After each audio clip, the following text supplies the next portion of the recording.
tugas sosiologi pendidikan. Kami dari kelompok 7 akan mempresentasikan materi kami, yaitu mengenai pendidikan dan ketidakadilan sosial. Untuk mempersingkat waktu dan untuk mengefisienkan waktu, saya selaku moderator mempersilakan pemateri pertama untuk menggunakan materi kami. Baik, saya akan memaparkan materi. Yang pertama, pengertian pendidikan. Pendidikan adalah suatu proses yang bertujuan untuk mengembangkan potensi dan kemampuan individu secara menyeluruh, baik dalam aspek kognitif, efektif maupun psikomotorik. Proses ini dilakukan melalui berbagai cara seperti pembelajaran, pengajaran, pengalaman, serta interaksi sosial yang berlangsung dalam berbagai lingkungan, baik formal, non-formal maupun informal. Pendidikan tidak hanya mencakup penyampaian pengetahuan, tetapi juga mencakup pembentukan karakter, keterampilan nilai-nilai moral, serta pemahaman terhadap hak dan kewajiban sebagai anggota masyarakat. Secara lebih mendalam, pendidikan dapat diartikan sebagai upaya untuk mempersiapkan individu agar mampu berfungsi secara efektif dan produktif dalam masyarakat melalui masyarakat yang memberikan pengetahuan, keterampilan, dan sikap yang diperlukan. Pendidikan mencakup pembelajaran formal yang biasanya dilakukan di sekolah atau perguruan tinggi, tetapi juga melibatkan pendidikan informal yang diperoleh melalui pengalaman hidup sehari-hari, serta pendidikan non-formal yang dapat dilakukan melalui berbagai kegiatan atau lembaga yang mendukung pembelajaran. Adapun bagian yang kedua, ketidakadilan sosial dalam pendidikan. Ketidakadilan sosial dalam pendidikan merujuk pada ketimpangan atau ketidaksetaraan yang terjadi dalam akses, kualitas, dan kesempatan yang diberikan kepada individu atau kelompok dalam sistem pendidikan.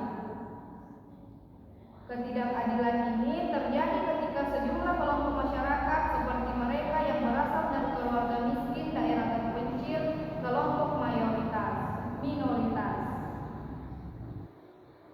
Akibat dari ketidakadilan sosial dalam pendidikan ini adalah terciptanya kesengajaan sosial yang lebih besar, di mana kelompok yang kurang beruntung terus terperangkap dalam kemiskinan dan kekurangan, sementara kelompok yang lebih beruntung mendapat kesempatan untuk berkembang dan meningkatkan kualitas hidup mereka.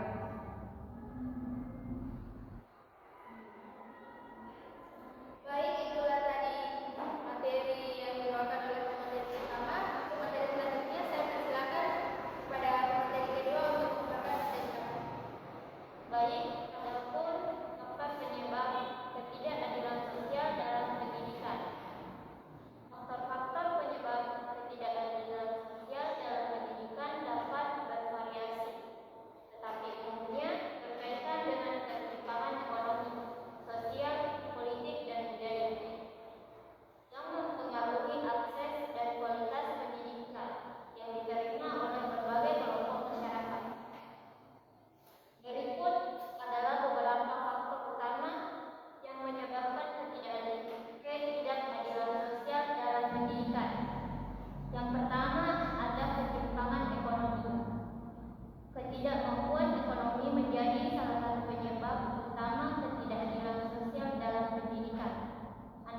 Satu, kesempatan hidup yang tidak setara.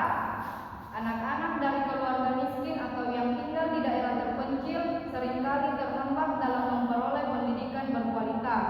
Kedua, perpetuasi kesenjangan sosial. Ketidakadilan sosial dalam pendidikan memperburuk kesenjangan antara kelompok masyarakat yang kaya dan miskin serta antara daerah perkotaan dan pedesaan. Yang ketiga, ketidaksetaraan kesempatan pekerjaan. Pendidikan adalah faktor utama dalam membuka kesempatan kerja. Ketika akses pendidikan tidak merata,